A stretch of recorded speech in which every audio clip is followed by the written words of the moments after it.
All right, let me start by waxing poetic a little bit about the miracle that is a spreadsheet program. So I'm using LibreOffice, and this will work basically exactly the same if you do it in Excel or if you do it in Google Sheets. It's, it's like a saw, right? A saw can cut through lumber, and it doesn't matter if your saw is made by one company or another. One might be nicer, one might be better quality, but they're fundamentally doing the same thing in the same way. Spreadsheets are a tool like that you will almost certainly see in your professional life if you're going to work in an office. And it's a pretty cool tool once you get familiar with it. Now, that's part of the reason that I assign this particular assignment. I want you to do stuff in a spreadsheet just because you're going to have to see it at some point, and you'll see it in the future, and a situation will be a little tiny bit less scary. You're not going to have to do this again in this class if it was scary for you this week, but this week we're going to get a little outside of our comfort zone, maybe. So, I've had the question, where do I start with this at all? So a student understands we got to do something in this orange cell, but the question is what? Now, the short answer is we're going to build a formula to relate the values of these two cells such that if we put in these values, we get this outcome over an orange, right? We're just getting orange to automate the conditional, the if-then statement, if P, then Q. So we want basically it always to be true, except in this one case. Now here we might have already started on this, right? So I haven't actually gotten to the question of where do we start literally. I'm just laying the groundwork, but we have kind of accidentally maybe started here. So one path of what we're going to do is what we do in Excel or LibreOffice. I'm going to call it Excel because it's all the same. It's like Kleenex.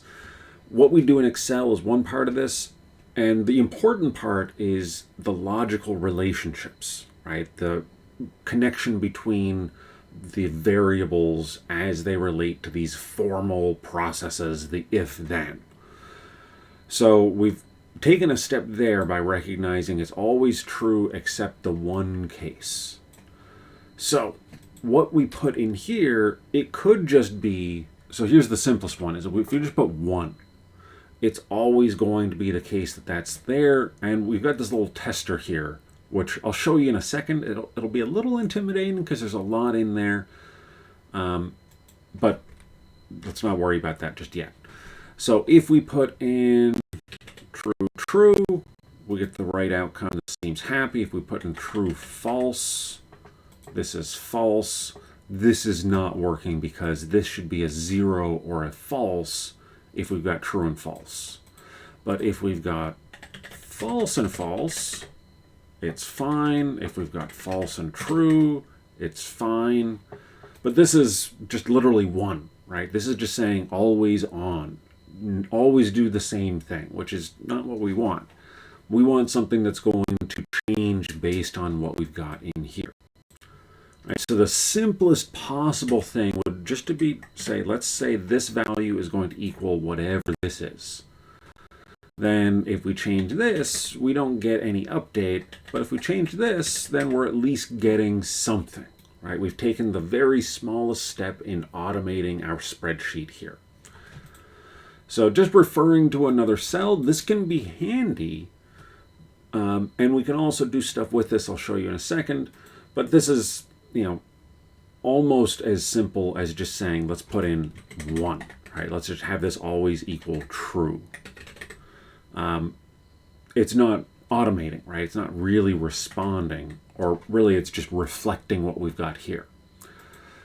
So let's try something simpler.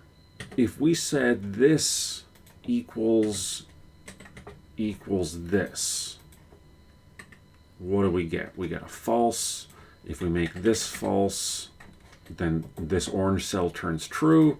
If we go true and true, this goes true.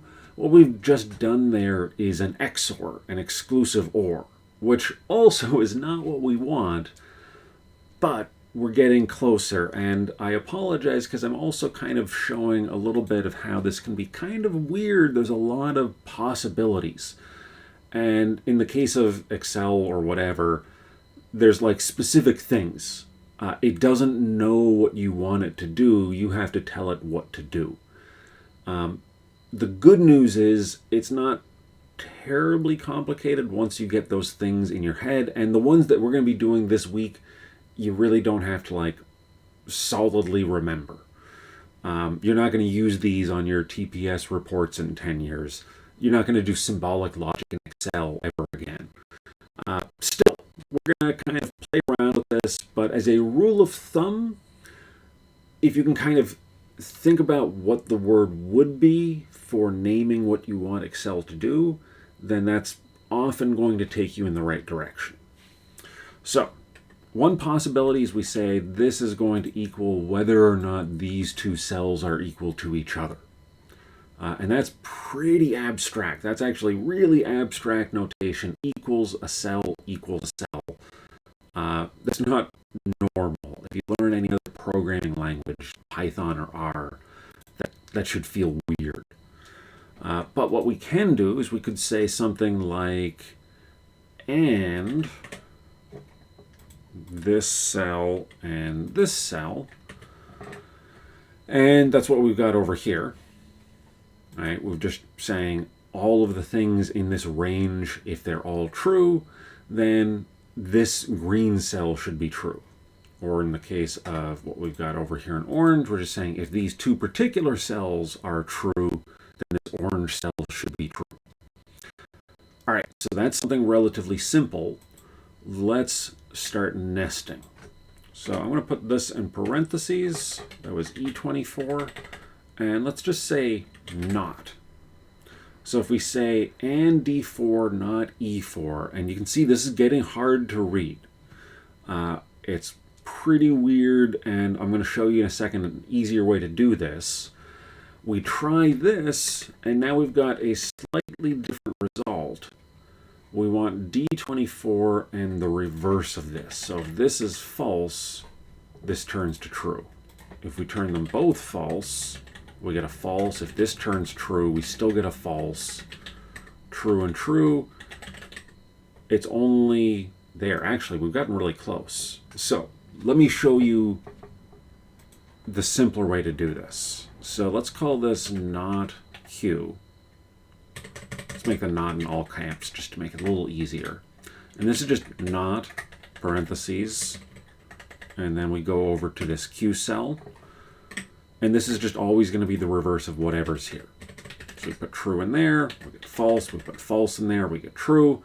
That's just a negation, right? So we've got some value of P and Q that we could pull from this. We've got a couple other combinations of these things or parts of these things, and we can string those together.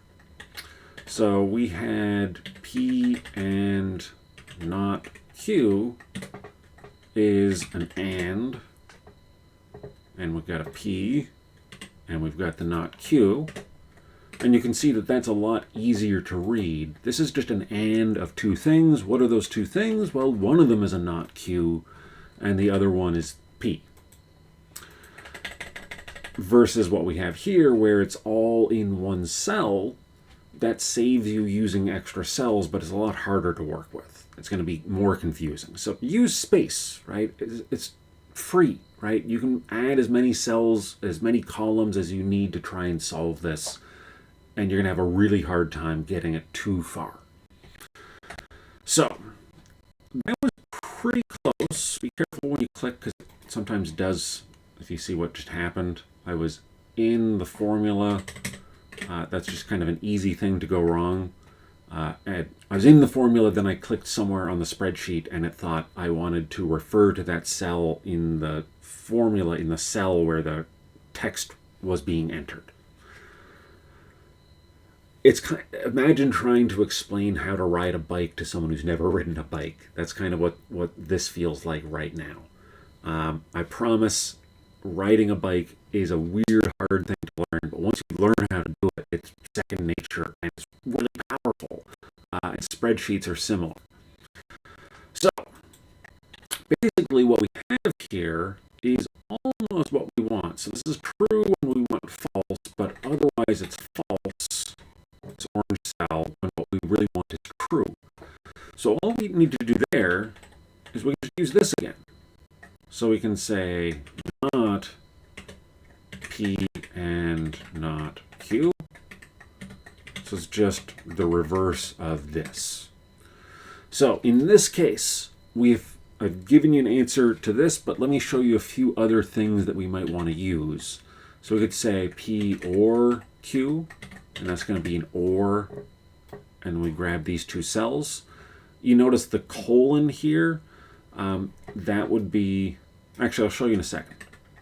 So if we do or, and then we grab, say, all of this, we grab this big range of things, we're going to get, here, let me show all on the same screen. This or statement is referring to a bunch of different cells. So if any of those things are true, then this cell over here is going to be true. If we just said D24, I24, and we re-highlight that, we can see it's just referring to this particular cell and the particular cell just off screen. So that's just a little syntax thing. Like I said, you're not going to need to do this in this class. So if this is outside your comfort zone, it'll be fine. In a week, you can forget about it. If this is in your comfort zone, you are absolutely welcome to use Excel as aggressively as you want in this class. And I encourage you to do so because it is a really powerful tool. In any case, we've got different things. Ands, ors, and nots are really what we want to put together. So you can see how we put together nots and ands and not nested things. And it's easier to nest just by going with columns. And so we've got this cell, we can just refer back to this one. Whoops. Equals, go all the way back over here. This was our solution, so equals I24. So let's just copy paste values in and see if this works. So we should get a true, we get a true. We put in a false, we get a false. If we put in a false here, it's still true. If we add a false here, it's still true. This orange cell is behaving as we want the conditional statement to work. Right? So we've got this particular answer. I hope I've also shown you how to start on this, which is we want to cobble together simple parts. Now this might be easier for you to do on paper, thinking about what is the relationship between these logical statements, maybe even writing this stuff out in a truth table. And actually, you know what? This is a good opportunity for me to show you the basic strength of this is not solving a problem once, but solving the problem in a repeatable way. So we can take these cells that we figured out, and we can paste them down here, and then we can grab these cells here and paste them here. And what's just happened is as we copy pasted this row, when we move it down, it's referring, whoops, not there. As we move it down, so here it's referring to E24, now it's referring to E25, the next row to E26. This cell over here is referring to D26 and D26. It's updating those references automatically for you, right? So it's automating your ability to sort of redo calculations. So when we get down to here, you're going to want to do an AND P and Q, and then you can just copy this down. You can even click and drag, and we can see it's just updating each of those functional references as you go. So this is like a superpower within Excel or whatever spreadsheet program that I want you to see. Even though it's not really important for this class, you're not going to do differential calculus out in the world. You might as well see something cool, useful and mathy and practical that you will use out in the world. It's not the end of the world if you don't learn it right now, but hopefully it's fitting in your brain a little bit better. All right, I hope that helped you give an idea, or gave you an idea of where to start on this. Bring it to the forums, ask each other, share your hints as you get this, and of course, feel free to reach out to me. I will talk to you in the future. Good luck.